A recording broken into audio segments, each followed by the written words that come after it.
자, 조만간에 그 이스라엘이 이란을 향해서 다시 한번 보복하는 공격, 소위 재보복이 있을 전망이잖아요. 그런데 지금 이란에 아주 이상한 일이 생겼습니다. 이스라엘의 그 재보복에 대비해서 이란 군이 지금 최고 경계태세에 돌입해 있는 그런 상황인데, 이런 상황 속에서 이란 혁명수비대 최정예군, 쿠두스군이라고 있습니다. 최정예 쿠두스군 사령관의 행방이 지금 묘연하고 연락이 두절된 상황입니다.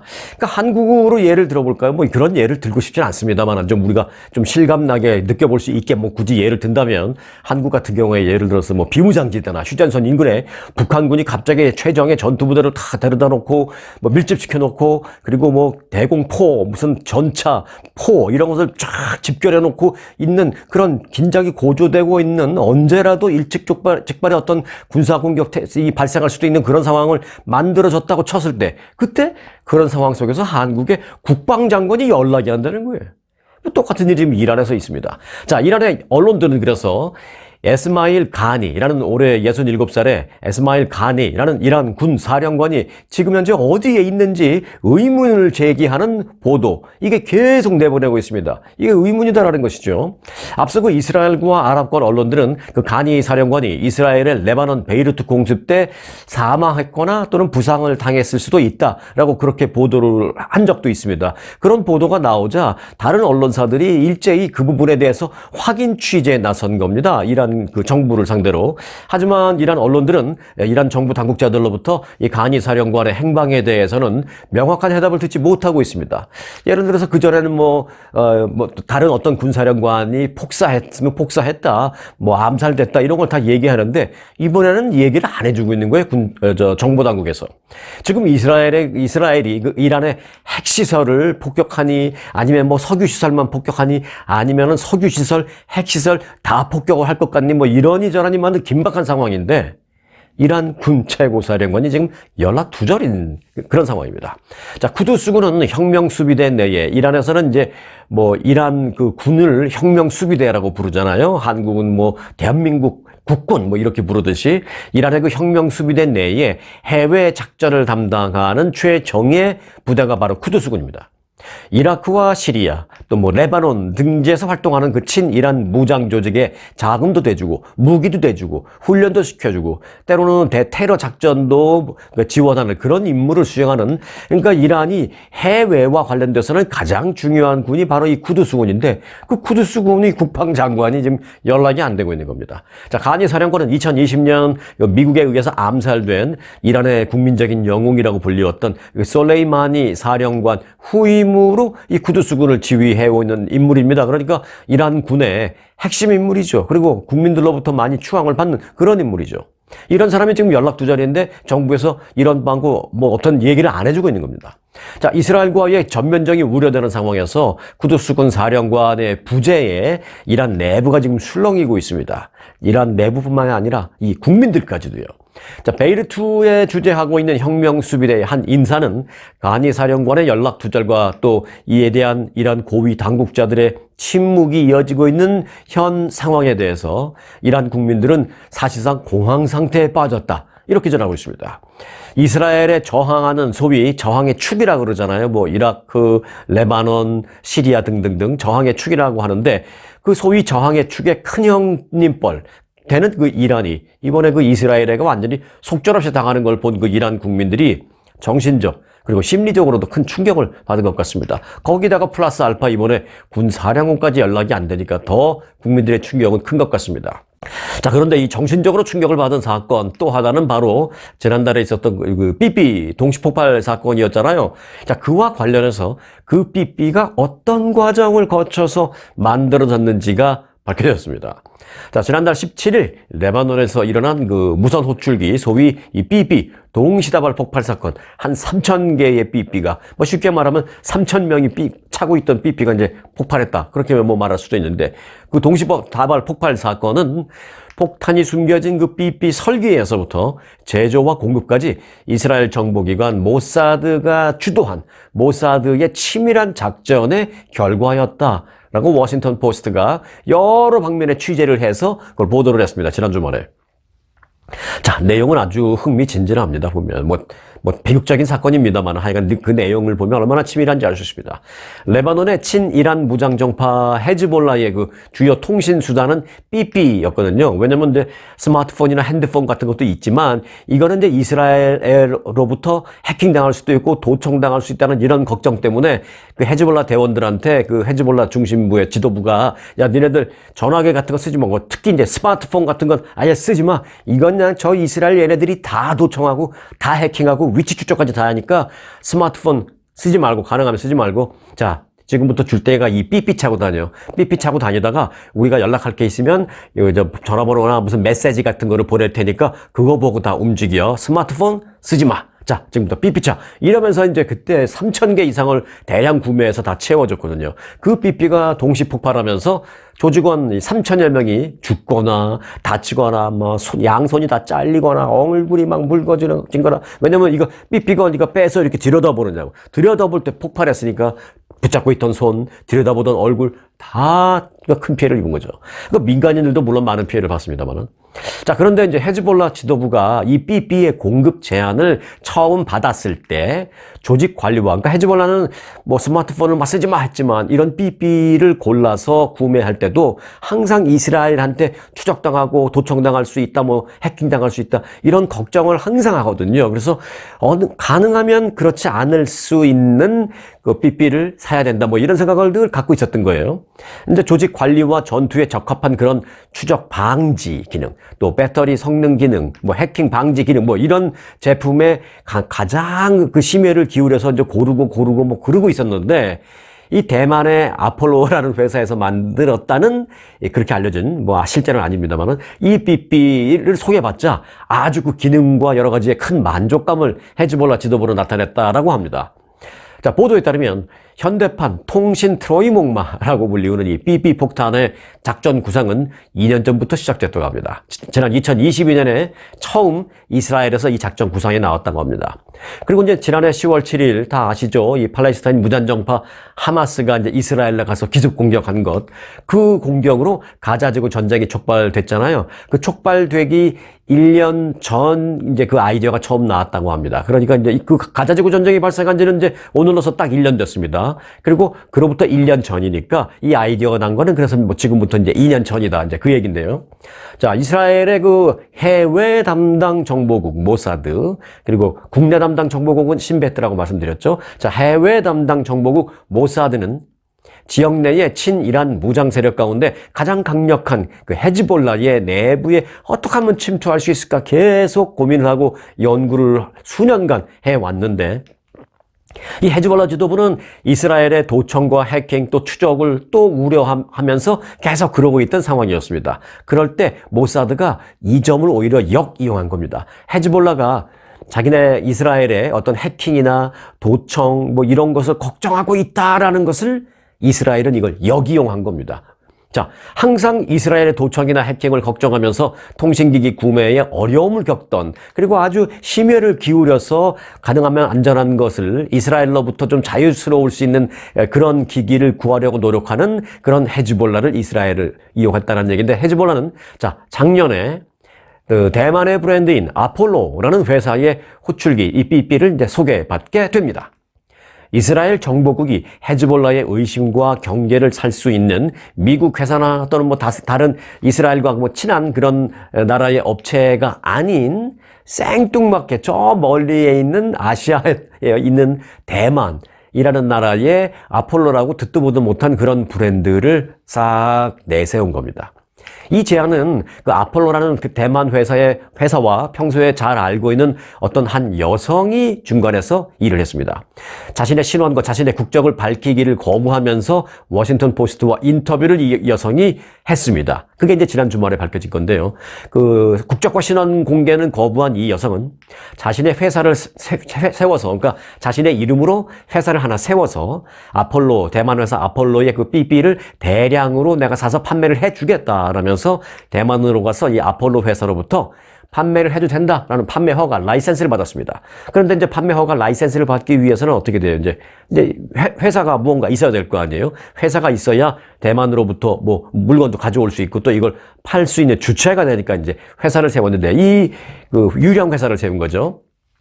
자, 그래서 이 삐삐 그 모델의 실제 생산은 그런데 그 여성이 직접 공장을 차려서 만든 게 아니라 자기는 그냥 유령 페이퍼 컴퍼니 하나 차려놓고 그 아폴로라는 이름을 쓸 수 있는 라이센스만 받았어. 그러니까 그 회사 제품을 팔겠다는 게 아니라 이름만 쓰겠다라는 것이죠. 그래서 이름만 써서 내가 많이 팔면 그에 대한 퍼센테이지 뭐 3%, 5%를 당신한테 돈으로 주겠다. 그러니 이름만 쓰게 해주시오. 당신이 삐삐로 유명한 회사니까. 뭐 이렇게 된 겁니다. 그래서 이름을 쓸 수 있는 라이센스를 갖고 와서 이제 이 여성은 판매를 하려고 하는데 자기가 만들 능력도 안 되고 만들 기술도 없고 노하우가 없으니까 요걸 이제 외주를 줍니다. 다른 어떤 공장에서 만들어 와라. 삐삐를 만들어 와라. 어떻게 만드는지는 관심도 없고 알지도 못하고 이 여성분은. 그래서 그녀는 모사드의 감독하에 이스라엘에서 조립됐다라는 사실 자기 말로는 자기는 그건 몰랐다고 합니다. 그냥 자기는 특정 회사에 이걸 외주를 줬다라고만 합니다. 이 말이 사실이란 전제하에 이스라엘의 모사드는 이 여성을 주시하고 있다가 이 여성이 드디어 대만의 아폴로라는 회사의 이름을 갖고 팔 수 있는 것을 라이센스를 따고 그러자 어떤 특정 회사에다가 이제 외주를 주겠지 하니까 드디어 이스라엘의 모사드가 이제 접근을 합니다. 이 여성에게. 우리 그 회사가 뭐 삐삐 만드는 거 잘할 수 있습니다. 굉장히 기술이 좋습니다. 그리고 다른 데보다 훨씬 싸게 만들어 줄게요. 그리고 더 훨씬 빨리 만들어 줄게요. 라고 모사드가 또 유령 회사를 세워서 접근을 합니다. 이 여성에게. 다시 말해서 이제 이스라엘이 대만 회사와 친분이 있는 이 여성을 접촉해서 이 판매 라이센스를 따게 만들었다라고도 말할 수가 있습니다. 사실상 보면. 그리고 이제 그 이후에 이스라엘의 사주를 받은 모사드의 사주를 받은 제조 회사에 외주를 주도록 이렇게 했다라는 것입니다. 저 회사가 너무 싸게. 그리고 이제 그 회사는 다 이스라엘 정보국 요원들이 들어가서 만드는 겁니다. 다른 것보다 훨씬 싸게, 훨씬 빠르게 제조해 준다라는 말에 이 여성은 그 회사의 제작을 맡기게 됩니다. 자, 헤즈볼라 지도부는 대만 회사의 이름이 딱 붙어 있는 이 모델에 아주 깊은 인상을 받고, 대만 회사라면 이스라엘로부터 뭐 전혀 상관도 없고 그러니까 괜찮겠다.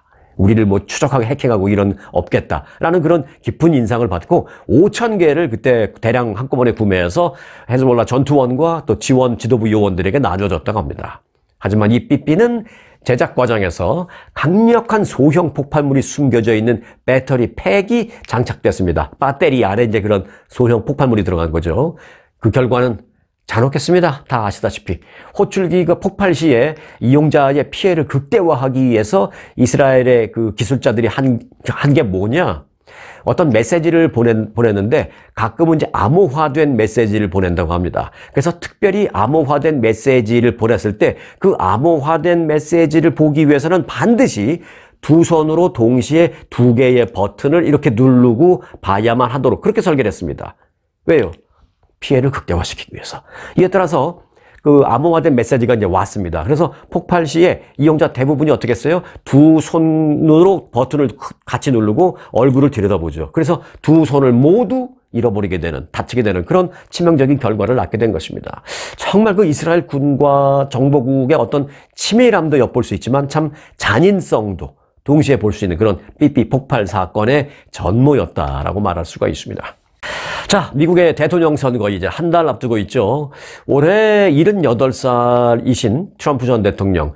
이제는 그 트럼프 전 대통령의 고령 논란이 좀 부각되고 있는 그런 모습입니다. 최근 들어서 또 부쩍 늘어난 트럼프 전 대통령이 또 말실수 이런 것도 고령 리스크를 더 부각시키고 있는 그런 상황입니다.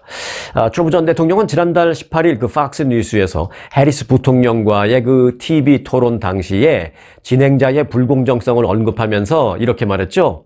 당시 TV 토론은 내가 완전히 이겼다. 그리고 그 TV 토론에 함께 있었던 그 관람객들은 TV 토론이 있었던 그 장소에 있었던 관람객들은 완전히 흥분했고 나한테 완전히 환호했다라고 말했습니다. 그런데 잘 아시다시피 그때 대통령 TV 토론 당시 관람객 아무도 없이 했잖아요. 딸랑 사회자, 진행자, 질문자 2명만 놓고 있었지 관람객은 제로, 아무도 관람객 없이 했었는데 갑자기 그때 관람객들이 나한테 완전히 흥분했고 나한테 빠졌다 이런 얘기를 하는 겁니다. 뭐 거짓말을 하려고 해도 사실은 이거는 의도적인 거짓말이라고 하기 좀 그런데요. 자, 트럼프 전 대통령은 또 영화 여러분들도 아마 많이 아시죠? 옛날 오래전에 나왔던 영화죠. 양들의 침묵이라는 영화. 그걸 또 얘기할 때는 양들의 침묵이 아니라 입술의 침묵이라고 말이 안 되는 이런 얘기도. 그러니까 램브스를 말해야 되는데 립스라고 한 거죠. 램브스 오브 사일런스인가요? 그렇죠, 제목에. 근데 립스라고 말한 거죠. 그러니까 한국말로 하면 입술의 침묵이라고 좀 이상한데 여하튼 그렇게 잘못 말하고요. 좀 비슷하긴 하지만 자꾸 이제 말을 잘못 말하는 게 많아요. 그리고 또 비슷하지만 잘못 말하는 게 또 한두 개가 아닌데 지난 주말에는 일론 머스크 테슬라 CEO를 막 소개하고 같이 선거 유세 테슬라의 CEO가 같이 했잖아요. 근데 일론 머스크를 소개한다라고 할 때 일론이라고 말 안 하고 레온이라고 말했습니다. 뿐만 아니라 AK-47 자동소총을 말할 때는 MK-47이라고 말하고 또 동네 이름이죠. 샬럿츠빌이라는 동네 얘기할 때는 샬럿츠빌이 아니라 샬럿츠타운이라고 말하기도 했고 또 전 국민, 또 전 세계 사람도 다 아는 도시 이름이죠. 미니애폴리스. 이 미니애폴리스를 말할 때는 미니애나폴리스라고 부르기도 했습니다. 비슷하지만 자꾸 말을 잘못하는 거예요. 뿐만 아니라 연설 시간이 지금 늘어나고 있는데 이 부분도 지금 지적이 됐습니다. 전문가한테. 자, 트럼프 전 대통령은 8년 전에 그때 대선 유세할 때는요. 평균 연설 시간이 45분이었습니다. 그런데 지금은 얼마인지 아세요? 82분으로 급격히 늘어났습니다. 한 번 연설하면 82분. 이걸 갖고 이제 일각에서는 아직도 건강하기 때문에 할 수 있는 것이다라고 말하지만 의학 전문가들은 이를 달리 봅니다. 자, 이런 것들이 다 노화의 신호로 보고 있다는 것입니다. 예를 들어서 논리적으로 잘 짜여진 그런 연설을 잘 기억했다가 짝짝짝짝 체계적으로 딱 정해진 시간에 하는 그렇게 하는 것 대신에 부정적인 언사 또 공격적인 언사 이런 것만 막 장황하게 늘어놓으면서 연설 시간이 계속 쓸데없이 길어진다는 것입니다. 또 유세 일정도요. 이전보다 줄었습니다. 크게.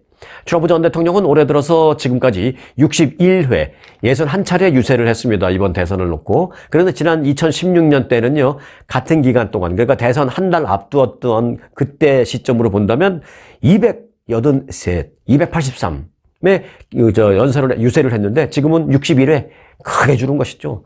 자, 이에 대해서 정치권 일각에서는 바이든이 빠지니까 이제는 트럼프가 들어가고 있다라면서 이 고령 논란을 지적하고 있는 상황입니다. 자, 앞으로 남은 한 달 동안에 또 어떤 논란이 불거질지 주목되고 있는 그런 상황입니다. 자, 그런데요. 인지능력 저하는 나이가 먹어가는 데에 따른 어떤 대표적인 변화라고 우리가 말할 수 있습니다만은 인지능력 저하를 넘어서서 발생하는 질병이 있죠. 네, 바로 치매, 알츠하이머라고 하기도 하는데, 알츠하이머는 이제 치매의 일종이고, 치매는 이제 디멘시아라고 하죠. 근데 그 중에서 가장 대표적인 게 이제 알츠하이머인데, 그런데 그 치매를 미리 알아낼 수 있는 그런 기기가 지금 개발되고 있다라고 해서 화제를 낳고 있습니다. 아주 작고 정교한 이 전극들이 내장되어 있는 헤어밴드나 또는 간단한 모자 같은 것을 담은 그런 휴대용 기기가 있다라고 한번 상상해 보십시오. 그냥 모자 하나 딱 쓰는 거예요. 전극이 달려 있지만 그 모자를 탁 쓰고 가만히 앉아 있으면 치매 여부를 조기에 발견해 주는 거죠.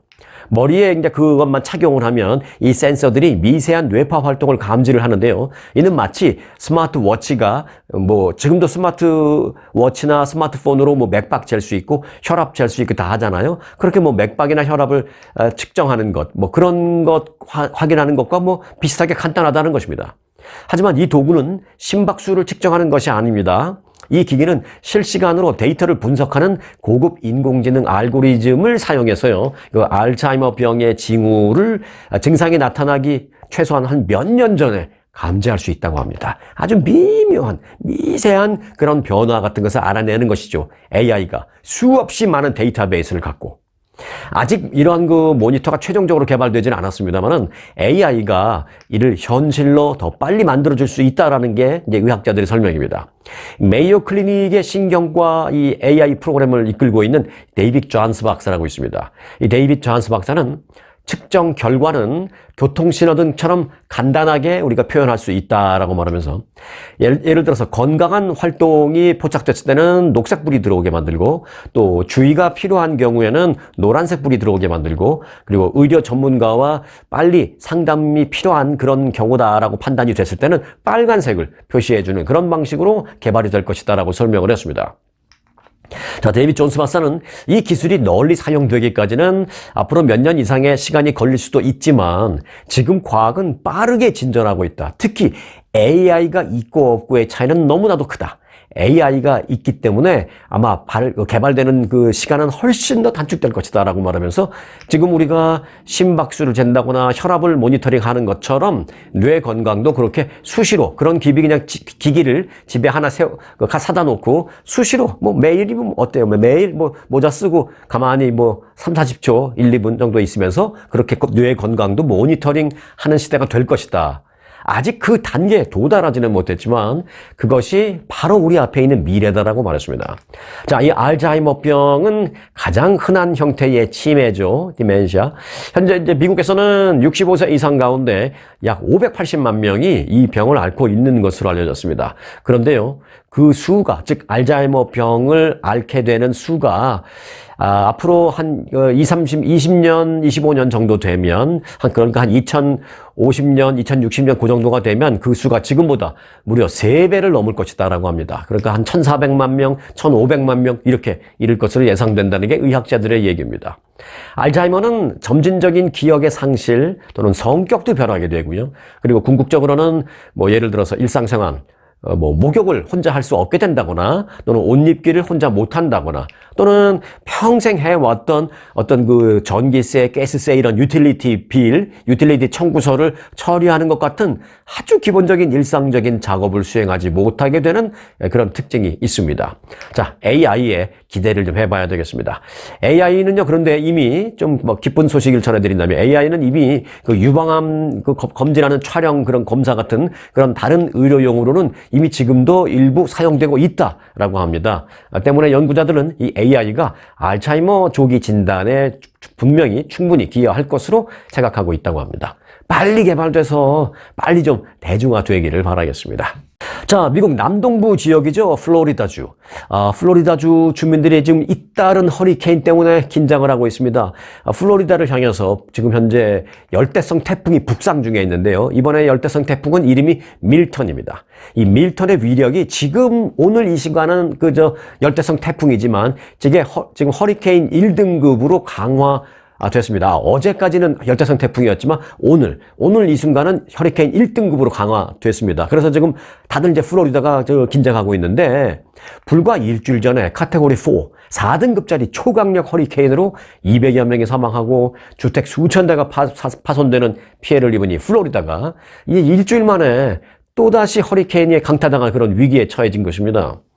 허리케인의 등급은요, 잘 아시다시피 이제 위력에 따라서 1등급부터 5등급으로 나뉘잖아요. 그리고 이제 숫자가 클수록 위력도 커지죠. 밀턴의 등급은 지금 어제까지는 열대성 태풍, 그리고 이제 오늘부터는 허리케인 1등급으로 분류됐다라고 말씀드렸잖아요. 근데 이제 이게 최소한 3등급 이상으로 위력이 더 강화될 것으로 보인다라는 게 국립 허리케인 센터의 분석입니다. 그래서 지금 플로리다가 긴장하고 있는 겁니다.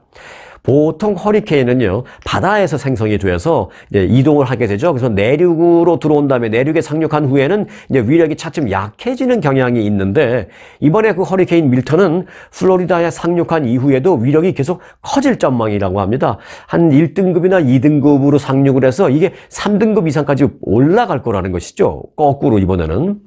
정확한 이동 경로는 아직은 단언할 수는 없다고 하는데요. 일단 플로리다 상륙은 거의 확정시되고 있고요. 밀턴은 상륙할 경우에 내륙에 들어올 경우에 12인치에 달하는 폭우를 동반할 것으로 예상됩니다. 엄청난 양의 비도 뿌릴 것이다 라는 것입니다. 약 일주일 전 플로리다를 강타한 허리케인 헐리는 플로리다에 이어서 조지아주, 사우스캐롤라이나, 노스캐롤라이나, 이어서 테네시주, 그리고 이어서 버지니아주까지 모두 6개 주를 이렇게 훑고 지나갔잖아요. 그러면서 한 200명에 달하는 사망자 피해를 냈습니다. 이에 따라서 이제 연속적인 허리케인의 상륙을 앞두고 있는 바로 이 플로리다주는 이제 일주일 만에 또다시 비상대책회의를 열었습니다. 론 디샌티스 플로리다 주지사는 대피 명령이 내려질 수도 있기 때문에 주민들은 모두 피난 경로를 미리미리 파악해 두기를 바란다 라고 밝혔습니다. 바이든 대통령도 이 밀턴 상륙에 앞서서 지난 주말 연방재난관리청 FEMA의 이 브리핑을 직접 받았습니다. 그리고 대책회의도 함께 논의를 하는 등의 백악관도 이번 허리케인 밀턴의 플로리다주 상륙을 상당히 우려하는 속에서 주시를 하고 있는 그런 상황입니다. 현재는 그 태풍 바람의 강도가요, 시속 80마일입니다. 시속 80마일. 이거 굉장히 뭐 시속 80마일이면 서 있기도 힘듭니다. 그 밀턴의 속도가요. 그런데 플로리다 해안 지역에 상륙한 후에는 오늘 한 수요일쯤 상륙할 것으로 예상됩니다. 플로리다 쪽에 계신 분들 잘 알고 계세요. 오늘 수요일쯤 또는 화요일 저녁쯤 상륙할 것으로 보이는데, 상륙할 때는요, 이 태풍의 바람 속도가 지금은 80마일이지만 그때는 시속 110마일까지 올라갈 것으로 예상됩니다. 이거는 뭐 서 있을 수 없는 정도가 아니라 그냥 사람도 잘못하면 휩쓸려 나가버립니다. 굉장히 중요합니다. 그러니까 차도 막 들썩들썩거리고 차도 막 전복될 수 있는 정도의 강력한 바람, 시속 110마일까지도 올라갈 것으로 보이기 때문에 그래서 더욱 주의가 필요하다는 것입니다. 자, 이 지역 구독자분들 주의하시기 바라겠습니다. 반드시. 자, 지난 주말에요, 뉴욕에서는 아주 우리들의 눈길을 사로잡는 특별한 한복 패션쇼가 벌어졌습니다. 아주 키도 큰 또 유명한 그런 유명인사들의 패션쇼 아니고요. 아주 평소에 점잖은 외교관들, 뭐 어느 나라 대사님들, 이런 분들이 패션쇼를 벌였습니다. 그것도 한복 입고요. 주 유엔 한국 대표부가 지난 주말 유엔 본부 인근에 자리한 한국 대표부 건물에서 국경일, 그러니까 한국에서는 10월 3일이 개천절이잖아요. 그 개천절 기념 리셉션을 열었습니다. 개천절 이 국경일 리셉션은 뭐 매년 개천절을 즈음해서 이제 열리는 연례 행사인데요. 딱 그날이 아니고 이제 그 앞뒤로 적당한 날, 미국의 적당한 날, 다른 나라 유엔 대표부 외교관들과 또 유엔 사무국 간부들이 참석해서 한국의 국경일을 축하하고 또 서로 친교를 나누는 그런 자리, 이게 이제 매년 있는 행사입니다. 그런데 이번 행사는 완전히 달랐습니다. 더 아주 색달랐습니다. 이날 행사에는 각국 대사급 외교관과 또 유엔 대표부 고위 간부 등 200여 명이 참석을 했는데, 매년 열리는 이날 행사가 더욱 특별했던 것은 바로 다른 나라 외교관들과 이 대사 또 그들의 가족들이 직접 이 멋지고 화려한 한복을 입고 런웨이에 등장했기 때문입니다. 이 모델들 걸어가는 그 무대. 타국 외교관들이 직접 우리의 한복을 입고 패션쇼를 벌인 것은 이번이 처음입니다. 패션쇼 참가 외교관들은 이 분장을 하기 위해서 이날 행사 몇 시간 전부터 행사장에 와서 뭐 화장도 하고 이제 한복에 맞는 그런 화장을 해야 할 거 아니에요. 여자분들은 또 머리 묶어서 그 뭐 비녀 꽂기 위해서 뒤에 이렇게 뭐죠? 그렇게 동그랗게 만드는 뭐 그런 거. 그거 단어를 아시는 분은 좀 댓글로 보내주시기 바라겠습니다. 옛날에 할머니들 보면 머리 뒤에 이렇게 동그랗게 해서 거기다 비녀를 꽂고 그랬는데, 뭐 그렇게 만들고 해야 돼서 몇 시간 전부터 와서 아주 고생해서 열심히 분장, 뭐 화장 이렇게 했다는 것입니다. 행사 참석자들은 그 런웨이 워킹이 시작되자 마치 그 유명 연예인이 등장하는 패션쇼장에라도 온 듯이 전부 다 막 스마트폰을 꺼내들고 영상 찍고 사진 찍고 정신없는 그런 분위기였습니다. 유엔 무대에서 엄중한 이런 국제 현안, 뭐 이란의 경제 제재를 해야 된다, 뭐 군사 공격을 여긴 해야 된다, 즉각적인 휴전을 해야 된다, 뭐 이런 현안을 다루는 각 나라의 대표 외교관들이 이날은 한복 모델로 깜짝 변신을 했으니까 얼마나 재미있고 그 모습이 흥미진진했겠습니까? 반응이 뜨거울 수밖에 없었죠. 안보리 이사국이기도 한 그 몰타라는 나라의 바네사 프레이저 대사, 여자분이신데 그 대사님은 한복에 비녀까지 탁 멋지게 꽂은 채 등장을 해서 관중의 뜨거운 박수와 환호를 받았고요. 또 체코에서 외무장관까지도 지냈던 유엔 주재 체코 대사는 조선시대 왕의 옷을, 왕복을 입고 위엄을 탁 본인이 나는 왕이다 라고 뽐내면서 이렇게 등장해서 아주 나중에 폭소를 자아내기도 했습니다. 화려하고 멋진 우리 전통 한복의 미를 이제 세계인들이 드디어 알아보기 시작한 것 같다라는 생각입니다. 자, 마지막 소식 하나 전해드리겠습니다. 기부왕으로 유명한 가수 아시죠? 가수 김장훈 씨. 네.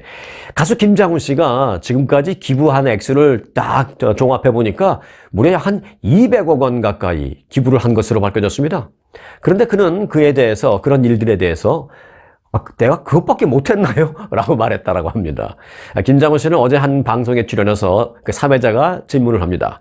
당신이 알아보니까 한 200억 원 넘게 기부를 했다는데 정말 놀랍지 않습니까? 스스로도 이렇게 질문했습니다. 그러자 김장훈 씨는 아니 내가 그것밖에 못했어요? 더 했어야 되는데 라면서 아쉬운 듯이 이렇게 사회자에게 반문을 했다고 합니다. 김장훈 씨는 사람들이 자꾸 당신 그냥 꼴랑 월세 살면서 왜 그렇게 기부만 하면서 왜 그렇게 사냐라고 그렇게 이제 말을 하는데, 그건 단순합니다 라면서 첫 번째 이유는 그냥 좋아서입니다. 그리고 그게 다입니다. 지금도 저는 행복합니다. 아주 행복합니다. 라고 말하고 있습니다. 자, 대단하죠. 독특한 사람이기도 하고요. 특별한 사람이기도 하고.